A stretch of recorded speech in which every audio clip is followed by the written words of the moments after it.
की प्रक्रिया को इसी तरीके से आगे ले जाते हैं। अभी बैंक निफ्टी के हम लोग रिसेंट मोमेंटम पर बात करने की कोशिश करेंगे और समझेंगे कि किस तरीके का प्राइस स्ट्रक्चर बना हुआ है और कल के लिए आप किस तरीके से अपने ट्रेड प्लान कीजिए। और ये जो पूरा सेशन है, देखिए इसमें सिर्फ इतना ही नहीं है कि सिर्फ एक एनालिसिस आप कर रहे हैं, नहीं, इसमें आप प्राइस को रीड करना सीख रहे हैं। ठीक है, तो इसको पूरा देखा कीजिए, लास्ट तक देखिए, तो आपको समझ आता है। बहुत सारे पॉइंट्स ऐसे हैं जो आपसे छूट जाएंगे अगर आप पूरा सेशन नहीं देखते हैं तो। ठीक है, चलिए शुरुआत करते हैं। देखिए, सबसे पहले कभी भी हम लोग अगले दिन का कोई भी अपना एक प्राइस एक्शन के लिए देख रहे हो कि कल कल के लिए हमको क्या करना है, तो सबसे पहले शुरुआत करते हैं आज के दिन के प्राइस एक्शन से। रिसेंट डे जो हुआ होगा उसका लगभग लगभग मिरर होता है अगले दिन का मोमेंटम। ठीक है, पिछले 3 सेशन के अगर प्राइस एक्शन पर अगर आप अपनी नज़र रखें तो लगभग लगभग बार आप सही होंगे कि अगले दिन जो भी होगा उसको आप प्रिडिक्ट लगभग लगभग परफेक्ट करेंगे। ठीक है, तो सबसे पहला काम करते हैं कि आज के मोमेंटम को देखने की कोशिश करते हैं कि आज पूरे दिन बाजार में हुआ क्या। देखिए, पहली कैंडल का फॉर्मेशन अगर आप देखें तो इसको हम बोलते हैं open is equal to low candle. Open is equal to low candle का मतलब हुआ जहां पर प्राइस ओपन हुआ वहां से डायरेक्टली हायर साइड मोमेंटम की शुरुआत हुई। इसको बोलते हैं ONL। अगर मैं इस कैंडल पे कर्सर ले जाऊं तो यहां पर ओपन और लो, O और L का अगर आप रेंज देखेंगे तो एक प्राइस आपको दिखेगा 47,927.10 लो 47,927.10। तो ओपन इक्वल टू लो मतलब जहां पर प्राइस खुला वहीं से खरीदारी हो गई। इसका एक सेशन मैंने किया हुआ है ओपन इक्वल टू लो का। उस सेशन को अगर आप देखना चाहें तो डायरेक्ट चैनल को विजिट कर सकते हैं या नीचे डिस्क्रिप्शन में टेलीग्राम का लिंक है, वहां से डायरेक्टली भी देख सकते हैं। देखिए, ये जो प्राइस है ओपन इक्वल टू लो की कैंडल, मतलब बाजार खुला अगर 100 रुपए पर और 100 रुपए पर ही खरीदार आ गए, तो जब 100 रुपए पर बाजार खुलते ही 100 रुपए पर ही खरीदार आ जाएं तो इसको बुलिश साइन माना जाएगा कि नहीं माना जाएगा कि अच्छे खरीदार होंगे तभी तो आ गए। अच्छे खरीदार होंगे, खरीदने में बहुत इंटरेस्टेड होंगे, तभी बाजार खुलते ही खरीदारी की, है ना। लेकिन ऐसा हमेशा संभव नहीं है। ठीक है, ओपन इक्वल टू लो के फॉर्मेशन के बाद हमको 2 बाइंग अपॉर्चुनिटीज मिलती हैं। समझ लीजिए, मैं पूरा ही बता देता हूं। ठीक है, 2 बाइंग अपॉर्चुनिटीज मिलती हैं। 2 बाइंग अपॉर्चुनिटीज का मतलब है कि जब भी ओपन इक्वल टू लो की कैंडल का फॉर्मेशन होगा तो कभी भी पहली कैंडल की क्लोजिंग के बाद खरीदारी नहीं करते। पहली कैंडल की क्लोजिंग के तुरंत बाद कभी कोई एग्जीक्यूशन नहीं होगा। हमको वेट करना होता है प्राइस के 1/3 फॉर्मेशन या 3/4 फॉर्मेशन के बाद कोई रिजेक्शन मिले तब। इसको समझिए, 1/3 और 3/4 क्या है। मतलब अगर ओपन इक्वल टू लो मतलब प्राइस जो है 100 रुपए पर खुला है। देखिए, थोड़ा सा डीप प्राइस एक्शन सेटअप है, समझने की कोशिश करेंगे तो बहुत आसानी से समझ आएगा। और जब भी इस तरीके का मोमेंटम होता है तो प्राइस सबसे पहले पैसा देकर जाता है, उसके बाद कोई दूसरा मोमेंटम करेगा तो करेगा। पहला मोमेंटम आपके फेवर में होगा। बस चीज़ों को समझने की कोशिश कीजिए, क्योंकि ये बड़ा खरीदार है। देखिए, जो बायर प्राइस के खुलते ही खरीदारी कर रहा है ना, उसके पास पैसा तो अच्छा खासा है, तो एक बार तो वो अपनी पोजीशन बचाने की कोशिश करता ही करता है। तो जब वो एक बार अपनी पोजीशन बचाने की कोशिश करेगा ना, तो रिट्रेसमेंट पूरी कैंडल के जितना लो टू हाई बना होगा उसका 1/3 रिट्रेसमेंट होगा या 3/4, मतलब 1/3 पार्ट।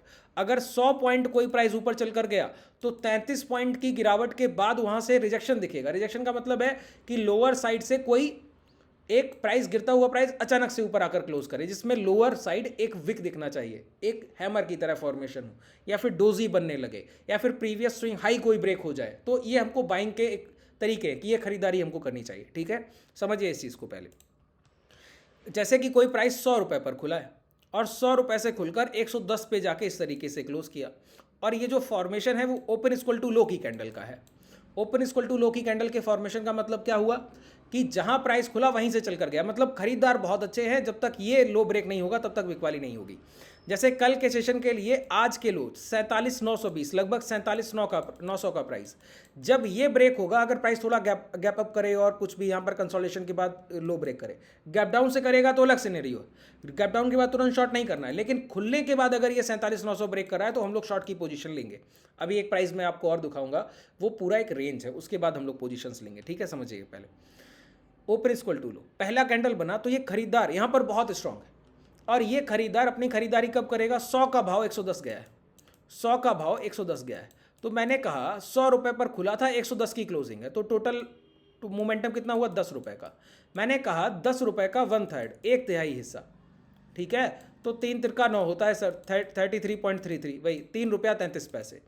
मतलब ये भाव जब दोबारा 107 और 106 की रेंज में आएगा तो वहां से कोई अगर रिजेक्शन दिखा, मतलब कोई अच्छा कैंडल का फॉर्मेशन दिखा जिसने लास्ट कैंडल का हाई ब्रेक किया या लोअर विक बड़ा बना हुआ है, तो वहां पर हम लोग अपना बाइंग अपॉर्चुनिटी ढूंढेंगे, प्राइस हायर साइड मोमेंटम करेगा। और दूसरी बात, 3/4, जैसे कि 1/3 पे प्राइस नहीं रुका, वहां पर एक रेड कैंडल बनाया, ब्रेक कर दिया, 106 107 के बीच में नहीं रुका, अब रुकेगा तो 3/4 मतलब 3/4, इसको हम कहते हैं 75% रिट्रेसमेंट। कि अगर कोई प्राइस 100 रुपया चल कर गया तो उसका 3/4 हिस्सा होता है 75%। 3/4 का मतलब 75%, मतलब कि 75 रुपये गिरावट दोबारा 25 रुपये पर मिलना चाहिए। ये 10 रुपया चल कर गया है तो 10 रुपये चलने के बाद ये दोबारा 102 और 103 के रेंज में मिलना चाहिए, इसको 3/4 बोलते हैं। तो 3/4 से रिजेक्शन आएगा या 1/3 से आएगा, मैं आपको दोनों दिखा दूं आज के सेशन में, रिसेंटली दिखा देता हूं, देख लीजिए। इस प्राइस में टोटल मोमेंटम अगर आप देखें तो 47,925 से हम लोगों ने शुरुआत की और 47,925 के बाद जो क्लोजिंग है आपकी वो 48,100 के आसपास की। तो 47,925 और 48,100, ठीक है, लगभग 175 170 पॉइंट का मोमेंटम है।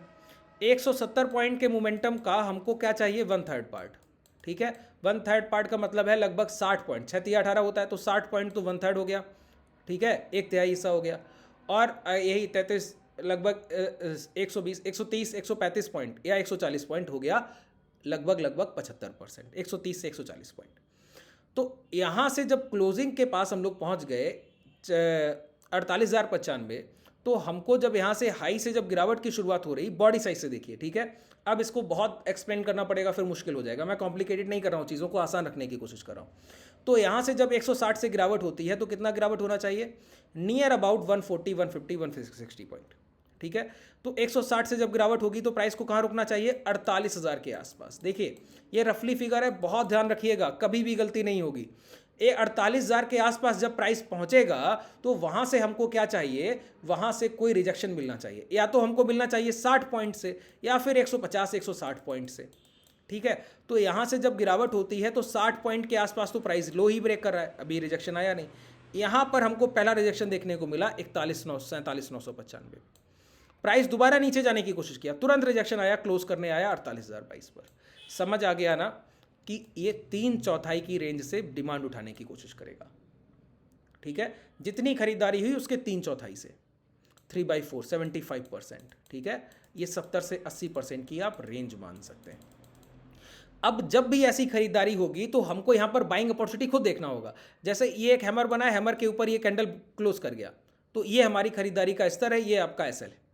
ये रिट्रेसमेंट हुआ दोबारा से, इस इन्वर्टेड हैमर के हाई ब्रेक हो गए, अब ये खरीदारी है, ये आपका एसएल एरिया है, ठीक है, ये एसएल। अब मैंने क्या कहा, सबसे पहले ये इस तरीके का प्राइस आपको टारगेट देता है। अगर आप यहाँ कहीं खरीदारी कर रहे हैं 48,060 पर, तो ये जो हाई लग रहे हैं 48,260 के आसपास, मतलब 200 पॉइंट का मोमेंटम है नियर अबाउट। बात क्लियर हुआ। उसके बाद दोबारा गिरावट हो रही, सबसे पहले यहीं से रिजेक्शन है। और ये बायर जोन है, कैसे देखिए, जब दोबारा प्राइस यहाँ पर आया तो यहीं पर ये दोबारा से लोअर विक बड़ा बन रहा है, हालांकि इसको लो ब्रेक करके, लेकिन पहली बार का मोमेंटम यहीं से आएगा। 1/3 देखना है, 1/3 निफ्टी को देखिए, ये 1/3 ये कैंडल का फॉर्मेशन देखिए इसमें। अच्छा, ओपन इक्वल टू लो की कैंडल में एक चीज बिल्कुल क्लियर दिखेगी, पहली कैंडल में लोअर विक मिसिंग होगा, 9-15 की कैंडल में लोअर विक नहीं होगा, तो ओपन और लो बराबर हो जाता है। मैं कैंडल पे कर्सर ले जाता हूं, ओ और एल को देखिएगा, ठीक है, इक्वल दिखेगा, 22,404 और 22,404, 55 पैसे तक बराबर है। तो निफ्टी और बैंक निफ्टी लगभग एक जैसे फॉर्मेशन करते हैं, मैक्सिमम टाइम देखा जाता है, ठीक है। तो यहाँ पर क्या है, open equal to low Nifty में भी बना है। निफ्टी का ओपन टू क्लोज मोमेंटम देखिए 22,404 और क्लोज किया है 22,474, 70 पॉइंट का मोमेंटम है।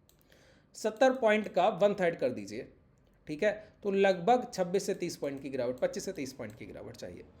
यहाँ से शुरुआत होती है 487 से, 487 से 30 पॉइंट जोड़ लीजिए तो आपको ऐसे ही पता लगेगा कि लगभग 455 460 से प्राइस 450 से प्राइस घूमना चाहिए।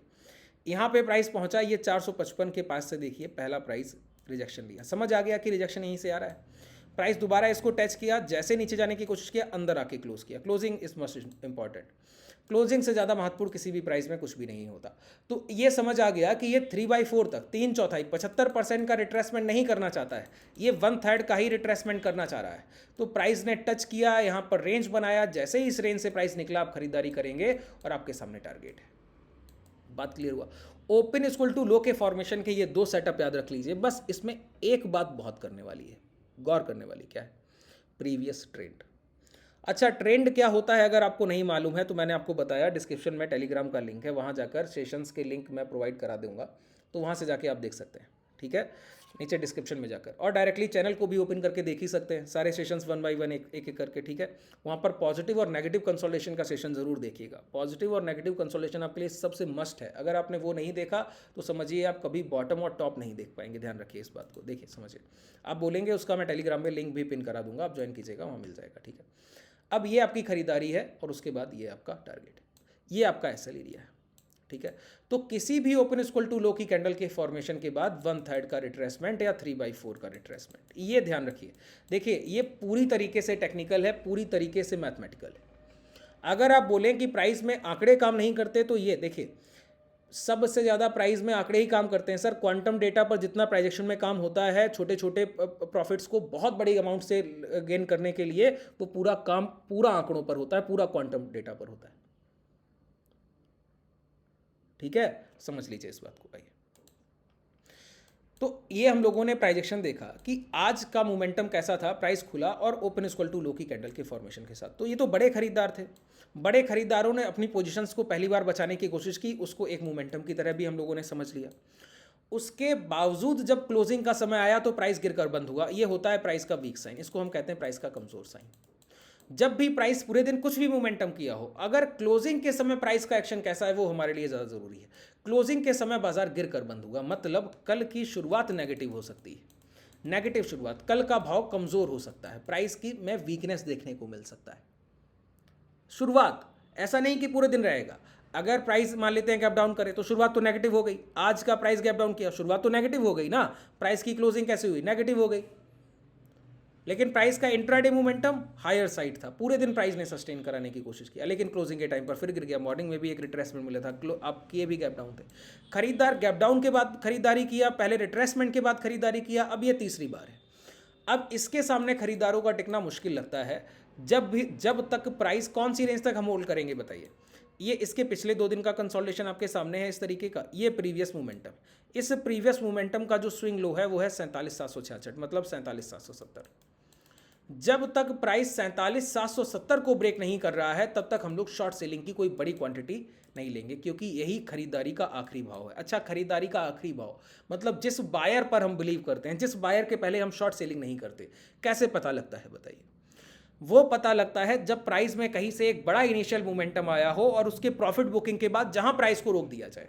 अब ये जो स्विंग लो लग गया, इसके बाद रिट्रेसमेंट होगा, जो भी होगा, प्राइस चलेगा रुकेगा, बस ये जो लो है ये ब्रेक नहीं होने चाहिए। इसी को हम कहते हैं बायर। ये प्रीवियस बायर ही रिसेंट बायर बनता है और प्राइस का डाउन ट्रेंड रोक देता है। अब वो दोबारा खरीदारी करेगा तो करेगा, और एक्यूमुलेशन करेगा तो करेगा, सेलर बेचेंगे तो बेचेंगे, वो प्राइस को यहाँ रोकने की कोशिश कर रहे हैं। ये रेंज ब्रेक होगी तो वो उम्मीद छोड़ेंगे, वो अगली खरीदारी यहाँ करें या कोई दूसरा सपोर्ट जोन बना लें, वो अलग बात है। तो यहाँ पर जब पहला इनिशियल मोमेंटम आया तो 47,380 का भाव अगर आप देखें तो 48,000 हो गया। तो 600 पॉइंट के मोमेंटम के बाद प्रॉफिट बुकिंग की शुरुआत हुई, प्राइस इंस्टेंट आया और 770 के आसपास आके इंपैक्ट हाई बना गया। अब हायर लेवल पर बायर प्राइस को रोकने की कोशिश कर रहे हैं। आज गैप डाउन हुआ, फिर प्राइस को रोकने की कोशिश किया, फिर प्राइस को ऊपर ले गए, लेकिन क्लोजिंग तक फिर प्राइस में बिकवाली करके क्लोज किया। ये ओपन इक्वल टू लो की कैंडल का फॉर्मेशन ब्रेकडाउन होना चाहिए। अब समझ लीजिए, प्राइस को ओपन होना चाहिए थोड़ा सा गैप अप, तो ये वीकनेस और बेहतर होगी। गैप अप ओपन करने के बाद अगर पहली कैंडल रिजेक्शन बने जिसमें अपर विक बड़ा हो, इस तरीके के कैंडल का फॉर्मेशन हो, उसका लो ब्रेक हो जाए और प्राइस इस कैंडल का भी लो ब्रेक कर दे, जब उसके बाद ये लो ब्रेक होंगे तो मोमेंटम शार्प हो जाएगा डाउन साइड। ठीक है, प्राइस अगर गैप डाउन करे तो रिसेंट तुरंत हम लोग शॉर्ट नहीं कर सकते। देखिए गैप डाउन के बाद हम मतलब हमको पोजीशन बनाने का मौका नहीं मिला, तो प्राइस ऊपर चल कर आए, ऊपर चल के आने के बाद यहाँ कहीं से रिजेक्शन उठाए और दोबारा आकर डे लो ब्रेक करे और ये लो ब्रेक करे, तो समझिए प्राइस ऊपर से सेलिंग उठाने गया था, सेलिंग उठाकर आया, ये लो ब्रेक कर रहा है। तीसरी बात, अगर बायर इस प्राइस को बचाना चाहते हैं तो 47,770 के नीचे नहीं ले जाना चाहिए। 47,770 के नीचे प्राइस आने से पहले यहाँ कमज़ोर प्राइस की ओपनिंग हो, वीकनेस दिखाए, कुछ भी करे, और जाके अगर 12 साढ़े 12 के आसपास या 11 बजे के आसपास ये 47,150 और ये 47,200 की रेंज ब्रेक किया और आधे घंटे की कैंडल को क्लोज किया, उस आधे घंटे की कैंडल के जैसे ही हाई ब्रेक होंगे आप अपवर्ड्स मोमेंटम की तरफ देखने लगेंगे, फिर प्राइस में कोई कमजोरी नहीं रह जाएगी। तो हमारे लिए एक शॉर्ट की पोजीशन जो बनेगी वो 47,770 के बाद है और लॉन्ग की पोजीशन नियर अबाउट 47,200 के बाद है। ठीक है, ये हमारा कल का पूरा एक प्रॉपर ट्रेड प्लान है, ठीक है। और इस रेंज को हम बोलते हैं नो ट्रेडिंग जोन। इसमें हम लोग स्ट्रेडल और स्ट्रेंगल ट्रेड करते हैं। स्ट्रेडल और strangle basically selling, option selling जो लोग करते हैं वो लोग करते हैं, ठीक है। क्लासेस में आप ये सारी चीज़ें सीखते भी हैं। अगर आप लोग क्लासेस में इनरोल करना चाहें तो नीचे डिस्क्रिप्शन में आपके पास कॉन्टैक्ट डिटेल भी है, पूरी जानकारी लेकर इनरोल कर सकते हैं। चलिए, आज के लिए पर्याप्त है। कोई भी डाउट रह गया हो मुझे नीचे कमेंट सेक्शन में बताइएगा। और इस सीरीज़ को अगर आप कंटिन्यू चाहते हैं कि डेली आपके लिए एक अगले सेशन के लिए, कल के लिए एक एनालिसिस किया जाए जिसको आप अगले दिन ट्रेड कर पाएँ, और बहुत हेल्प होता है इससे, ठीक है। तो कमेंट सेक्शन में बताइएगा, तो मैं डेली आपके लिए एक सीरीज़ की तरह लेकर आऊँगा। शुभ रात्रि, धन्यवाद।